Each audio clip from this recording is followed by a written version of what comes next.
In this TeamWork 5 Manager tutorial, I'm going to show you how to print timesheets. To do that, go to your top menu bar and click on TeamWork. Make sure you have your location selected.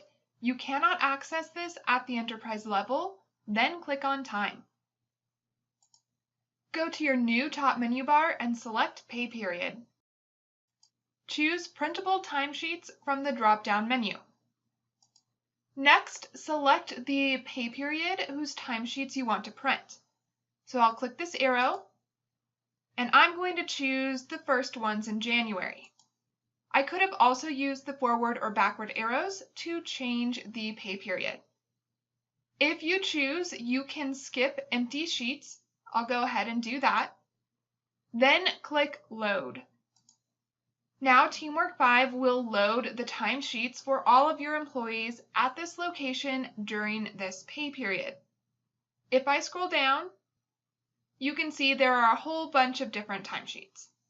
I will scroll back up, and in order to print these timesheets, you do need to choose Print.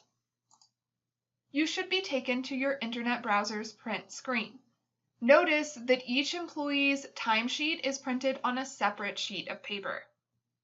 At this point, you can choose to save this file, print it, or do whatever you have set up your internet browser to do. To exit out of this screen, hit Cancel. And that's how you can print timesheets in TeamWork 5. Check out the next video to learn more about your TeamWork 5 account.